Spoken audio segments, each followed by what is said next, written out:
Welcome to the YouTube channel of gravity academy. आज हम लोग मोल कॉन्सेप्ट का नेक्स्ट लेक्चर देखने जा रहे हैं। तो आज हम लोग स्टार्ट करने जा रहे हैं laws of chemical combination. Okay, तो देखो इसमें हम लोग 3 लॉ पढ़ने जा रहे हैं। लॉ ऑफ केमिकल कॉम्बिनेशन में कुछ खास इंपॉर्टेंट नहीं है, लेकिन फिर भी फिजिकल केमिस्ट्री में बहुत बार इसका यूज होने वाला है, इसलिए इसको पढ़ाया जाता है। और आपके स्कूल के जो एग्जाम्स होंगे उसमें इसको घुमा फिरा के पूछा जाता है कि हाँ ये क्या होता है क्या नहीं होता है, या प्रूफ करने दे देंगे आपको, एक क्वेश्चन देंगे, बोलेंगे कौन सा लॉ ये फॉलो कर रहे हैं। ठीक है, तो हम लोग एक एक करके तीनों लॉ पढ़ेंगे और स्टार्ट करते हैं। लोग पहले हम लोग जानते हैं कि लॉ ऑफ केमिकल कॉम्बिनेशन होता क्या है। ठीक है, तो क्या था कि बहुत सारे साइंटिस्ट आए, जैसे लेवोजियर था, क्राउच था, फिर डेल्टा थे, और उन्होंने क्या किया कि कुछ लॉज दिए जिसके आपके केमिकल कॉम्बिनेशन के, जैसे कोई भी अगर रिएक्शन हो रहा है केमिकल रिएक्शन, तो वो किस तरीके से कंबाइन होता है एक रिएक्शन में, उसको देने के लिए उन्होंने 2-3 लॉ दिए। ठीक है, उसी को हम लोग पढ़ना होता है, उसी को हम लोग क्या बोलते हैं, लॉ ऑफ केमिकल कॉम्बिनेशन। तो फर्स्ट लॉ हम लोग देखते हैं सबसे पहले। तो सबसे पहले लॉ आपका क्या है, ये है आपका law of conservation of mass, जिसे आप बचपन से पढ़ते आ रहे होंगे। ठीक है, कि मास के neither be created nor be destroyed. ठीक है, एनर्जी के neither be created nor be destroyed, आपने पढ़ा होगा बहुत बार। सेम तरीके से ये है आपका law of conservation of mass. ये क्या बोलता है कि मास can neither be created nor destroyed in any chemical reaction, मतलब किसी भी केमिकल रिएक्शन में ना मास क्रिएट होगा ना डिस्ट्रॉय होगा। मतलब total mass in any reaction is always conserved, मतलब जितना भी टोटल मास होगा वो क्या होगा, हमेशा कंजर्व रहेगा। तो इसका कहने का मतलब क्या है कि आपका जो मास होगा, ठीक है, कौन सा मास, रिएक्शन का, तो मास बिफोर रिएक्शन, मतलब रिएक्शन के पहले जो मास होगा वही मास क्या होगा, वो किसके बराबर होगा, मास आफ्टर रिएक्शन। मतलब अगर आपने रिएक्शन से पहले 100 ग्राम केमिकल लिया है, किसके लिए, रिएक्शन के लिए, तो रिएक्शन होने के बाद जो आपका प्रोडक्ट फॉर्म होगा, प्रोडक्ट जो डिफरेंट होगा आपके रिएक्टेंट से, लेकिन उसका जो मास होगा वो भी क्या होगा, 100 ग्राम ही होगा। ठीक है, इसको हम लोग देखते हैं एक एग्जाम्पल से। सबसे सिंपल सा एग्जांपल है कि आपका H2O एग्जांपल है। देखिए आपका H2O फॉर्म कैसे होता है, H2O फॉर्म होता है आपका H2 plus O2 gives H2O। इससे बैलेंस कर लो आप। ठीक है, 2H2 इधर हो गया और यहाँ पे ये हो गया आपका 2H2O। ठीक है, ये आपका बैलेंस हो गया। तो अगर आप इसका मास देखते हैं, ठीक है, तो पहले मास देखते हैं। हाइड्रोजन का मास था 1, ठीक है, 1 into 2, तो यहाँ क्या होगा 2 into 2। 2 किस लिए कर रहे हैं, क्योंकि यहाँ पे 2 हाइड्रोजन है हमारे पास, इसका वैल्यू हो गई 4। ठीक है, यहाँ पे आते हैं ऑक्सीजन। ऑक्सीजन का मास कितना होता है आपका 16, तो 16 into 2 ले लो आप, यहाँ पे ये हो गया आपका 32। फिर आते हैं लोग यहाँ पे H2O का मास कितना होता है, 16 + 2 18 हो गया 18। ठीक है, तो जब आप इसे ऐड करोगे, किसे, 4 + 32 को, तो आपके पास क्या आती है वैल्यू, 36। ठीक है, मान लो ग्राम में है तो आ गया 36 ग्राम। सेम तरीके से आप यहां रखोगे तो ये क्या होगा, ये भी 36 ग्राम। सेम तरीके से ये हर एक रिएक्शन में यही होता है। ठीक है, मतलब जितने भी आप केमिकल रिएक्शन आप तक अपने बचपन से अब तक पढ़ा होगा, अब कोई भी रिएक्शन उठाओ, उसका रिएक्टेंट पार्ट आप चेक करो और प्रोडक्ट पार्ट चेक करो, दोनों का मास जो होगा, दोनों साइड जो मास की वैल्यू होती है वो हमेशा इक्वल होती है। उसी को हम लोग क्या कहते हैं, law of conservation of mass. ये बस इतना ही है, और ये बार बार फिजिकल केमिस्ट्री में आपके सामने आएगा डिफरेंट डिफरेंट फॉर्म में। ठीक है, तो इसको आपको ध्यान रखना है। और याद रखिएगा एक और चीज, शायद कहीं कोई पूछ दिया आपसे, इस लॉ को जिसने दिया था उसका नाम था लेवोजियर। लेवोजियर साइंटिस्ट का नाम था एक। ठीक है, लेवोजियर। ठीक है, तो आते हैं हम लोग डायरेक्ट सेकेंड लॉ पे। सेकेंड लॉ क्या है, उसे लोग बोलते हैं लॉ ऑफ कांस्टेंट और डेफिनेट प्रोपोर्शन। देखो नाम से मालूम पड़ रहा है कांस्टेंट, ठीक है, इसमें वर्ड क्या रहा है, कांस्टेंट या फिर डेफिनेट। मतलब क्या चीज होने वाली, कुछ चीजें क्या कांस्टेंट या फिर डेफिनेट रहने वाली, मतलब वो चेंज नहीं होगी। ठीक है, तो क्या चेंज नहीं होगा, तो देखिए ध्यान से इसमें ये क्या बोल रहा है, given compound always contains exactly same proportion of its element by weight irrespective of their source और मेथड ऑफ प्रिपरेशन। मतलब ये इसका कहना, वो सिंपल वर्ड समझो आप। ठीक है, ये तो डेफिनेशन हो गई आपके सामने, ये आपको समझ में नहीं आ रहा होगा। तो कहना क्या है, जैसे मान के चलो 2 या 3 एलिमेंट है जुड़ के क्या एक कंपाउंड फॉर्म कर रहे हैं, तो जब भी वो तीनों एलिमेंट मिलकर एक सेम कंपाउंड फॉर्म करेंगे, तो उनमें उनका जो रेशियो होगा जुड़ने का वो हमेशा क्या होगा, फिक्स्ड होता है या फिर डेफिनेट होता है, ठीक है। और इस लॉ को जिसने दिया था उसका नाम था प्राउस्ट। प्राउस्ट उनका टाइटल था, आप पूरा नाम देख लेना गूगल पे करके, ठीक है। प्राउस्ट साइंटिस्ट का नाम था। तो देखो उसका कहने का मतलब है कि मान के चलो आपने फिर से क्या लिया, H2O ही लिया, ठीक है। तो जो H2O जब लेते हो आप, तो H2O जब बनता है आपका वो हमेशा कैसा बनता है, 2:1 के रेशियो, मतलब 2 मोल किसके होते हैं आपके पास, हाइड्रोजन के, और 1 मोल क्या होता है, ऑक्सीजन का। और ये जो रेशियो है वो हमेशा क्या होता है, फिक्स्ड हमेशा, ठीक है।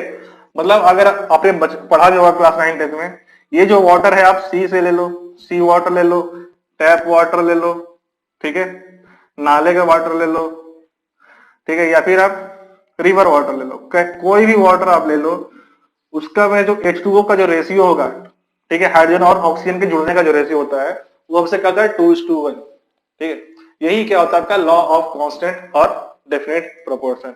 इसमें ज्यादा कुछ है नहीं, लेकिन कभी कभी क्या होता है कि आपके सामने क्वेश्चन आ जाएगा और उसमें 2 रिएक्शन दिए रहेंगे, ठीक है, और पूछ दिया जाएगा आपसे कि बताओ कि ये जो रिएक्शन है, आपके जो क्वेश्चन है, ये law of constant definite proportion follow करता है कि नहीं करता है, ठीक है।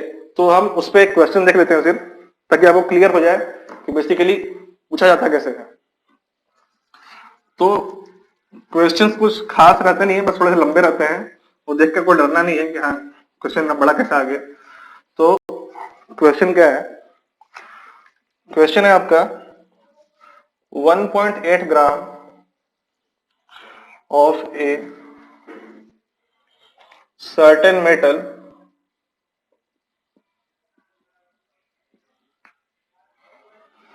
burnt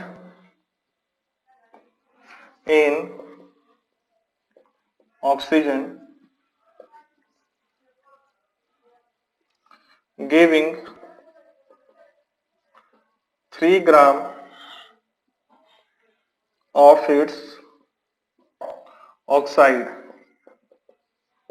और उसके बाद क्या है, 1.5 ग्राम of same metal heated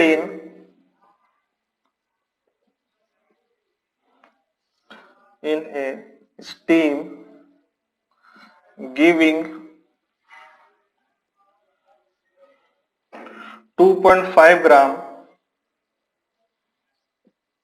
of its oxides, so that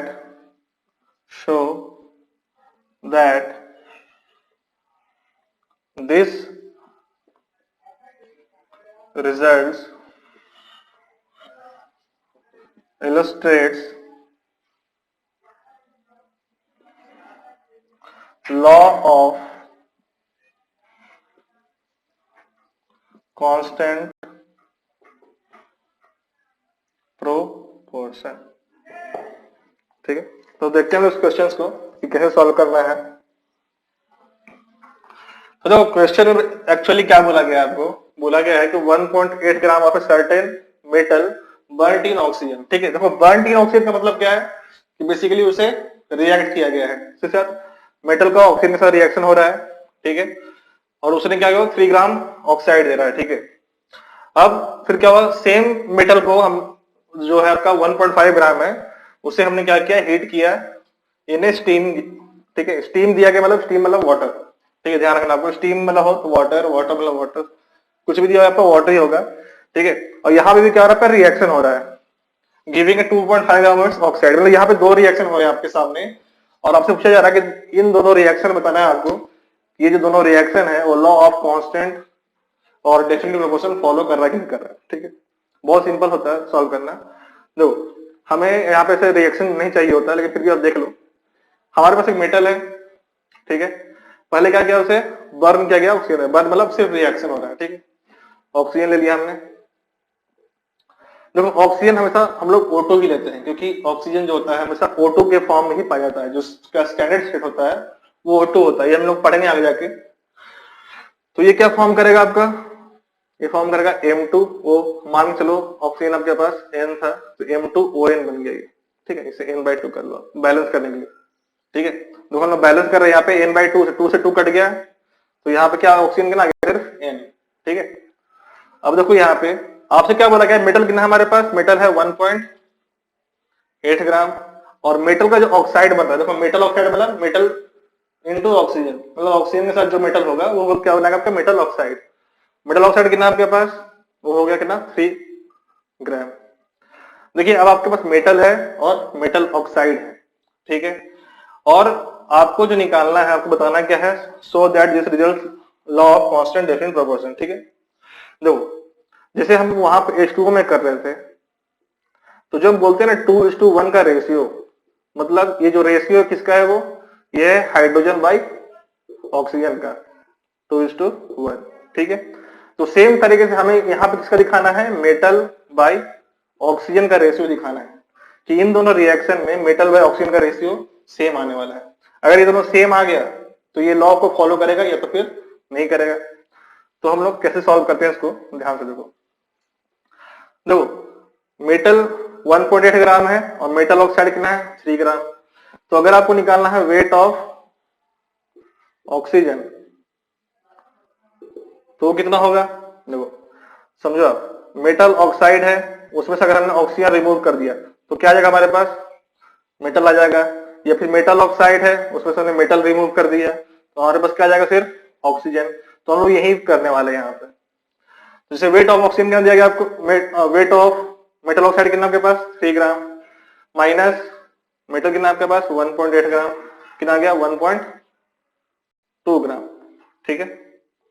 यही है ना, 3 ग्राम और 1.8 ग्राम, ठीक है, 1.2 ग्राम।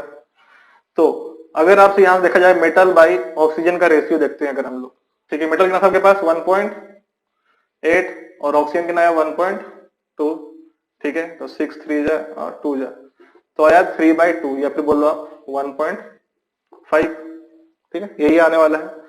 फिर आते हैं हम लोग सेकेंड वाले पार्ट पे। अब क्या बोल रहा है कि सेम मेटल है हमारे पास, उसे हमने कहा ट्रीट किया, वाटर के साथ, ठीक है, और उसने क्या बनाया, मेटल ऑक्साइड, ठीक है। तो ये देखो ये रिएक्शन जो है आप समझो आप कैसे होता है।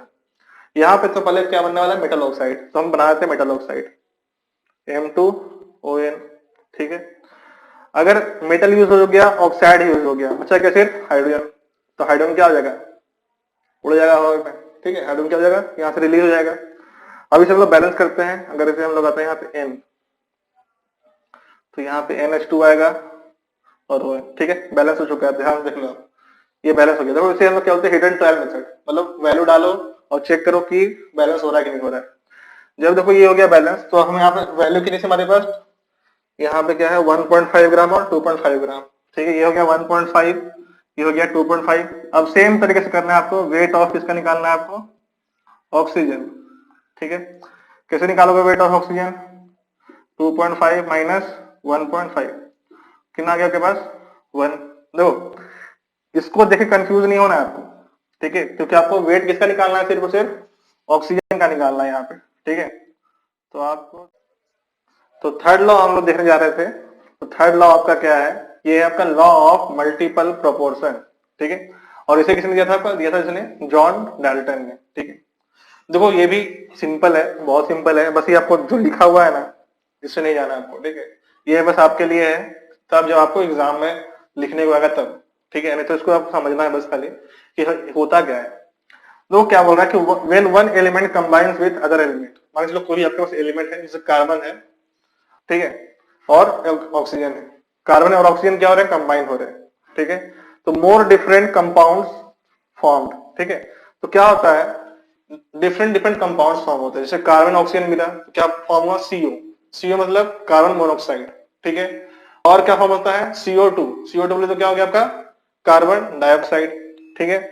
The mass of one element which combines with a constant mass, which combines with a constant mass of other element। तो देखो यहाँ पे CO और CO2, ठीक है, मतलब यहाँ पे कार्बन ऑक्सीजन और कार्बन 2 ऑक्सीजन, ठीक है। तो यहाँ पे ध्यान से देखो आप कि कार्बन जो है दोनों जगह क्या है, सिंगल है, लेकिन ऑक्सीजन एक जगह पे 1 था, एक जगह क्या आ रहा है 2 आ रहा है। मतलब यहाँ पर कार्बन का मास क्या है, फिक्स है, और ऑक्सीजन क्या है, वेरिएबल है। कभी ऑक्सीजन 1 आ रहा है, कभी ऑक्सीजन 2 आ रहा है। सीओ में ऑक्सीजन कितना है 1 और CO2 में कितना है 2, ठीक है।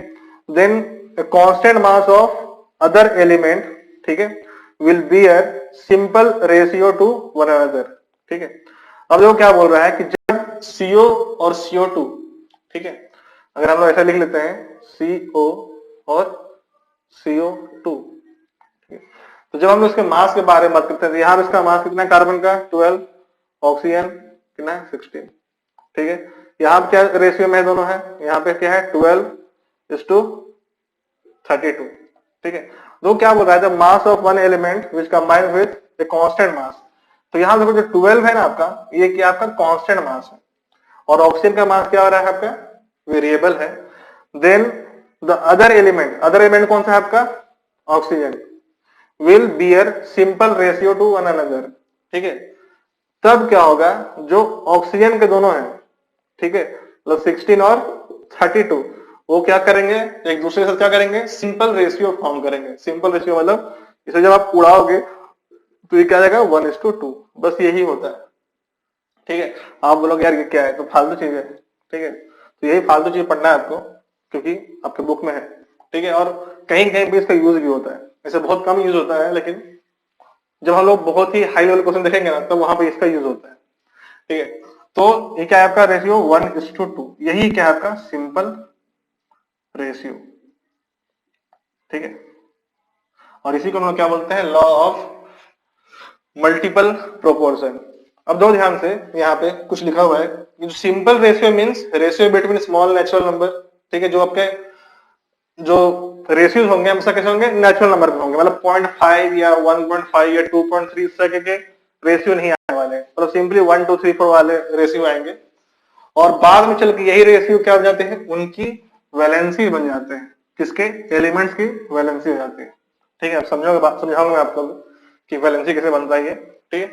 तो उसके कुछ एग्जांपल लेते हैं पहले हम लोग, का एग्जांपल क्या क्या, CO और CO2।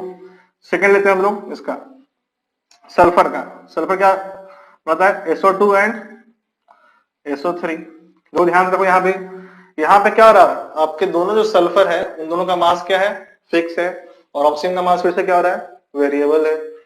तो यहाँ पे देखिए क्या होगा आपका 32:32, और यहाँ पे जाएगा 32:48, ठीक है। 32 क्या है, बेसिकली सल्फर का मास, और O2 क्या है 16 × 2, तो ये कितना क्या 32, यहाँ 32, यहाँ क्या होगा 16 × 3 कितना क्या 48, ठीक है। जब दोनों का ये क्या आपका फिक्स्ड मास, और हमें किसका रेशियो देखना होता है, इस वाले पार्ट का जो वेरी कर रहा है, तो 32:48 का इसका रेशियो कितना है आपका, देखो 16 2 32 और 16 3 48, तो ना 2:। थर्ड एग्जांपल देखते हैं हम लोग। थर्ड एग्जांपल इसका अच्छा एग्जांपल है, क्योंकि इसमें बहुत सारी चीजें देखने को मिलेगी आपको। नाइट्रोजन एंड ऑक्सीजन, ठीक है। तो देखो नाइट्रोजन एंड ऑक्सीजन में बहुत सारे कंपाउंड बनते हैं। सबसे पहले आपका क्या बनता है, N2O बनता है, NO बनता है, N2O3 बनता है। तो एक करके लिखते हैं हम लोग, N2O, NO, N2O3, N2O4 and N2O5। तो इस तरह के आपके 5 कंपाउंड बनते हैं नाइट्रोजन और ऑक्सीजन के, ठीक है। तो ध्यान से देखो, सारे लगभग सारे कंपाउंड्स में जो नाइट्रोजन का मास है वो क्या फिक्स्ड है, ठीक है। यहाँ भी 28 28 28 28, लेकिन यहाँ पे क्या 14 है, तो उसे हम क्या रहे हैं 2 से मल्टीप्लाई करके 28 कर देंगे। देखो कैसे करते हैं, यहाँ पे मास कितना है नाइट्रोजन का 14 × 2 28:16, ठीक है। यहाँ पे देखते हैं हम लोग, यहाँ पे कितना है 14:16, तो हम लोग क्या करेंगे, 2 से मल्टीप्लाई करेंगे पूरे को, क्या हो जाएगा यहाँ पे 28:32। ये हम लोग इसलिए कर रहे हैं ताकि देखो रेशियो में कुछ भी मल्टीप्लाई करो कुछ भी डिवाइड करो, रेशियो कुछ फर्क नहीं पड़ता है, ठीक है। तो इसके लिए आप टेंशन मत लेना कि मैं 2 से क्यों मल्टीप्लाई कर दिया, ठीक है। हम बस इसलिए मल्टीप्लाई करते कि ये 28 ये 28 इक्वल आ जाए, और यहाँ भी 28:48, 28:64 और 28:80, ठीक है।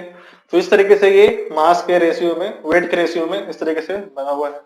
हमें करना क्या होता है, जो फिक्स्ड वाला है उसे हमें नहीं देखना होता है, फिक्स्ड वाले को छोड़ दो, भूल जाओ कि ये था भी यहाँ पे।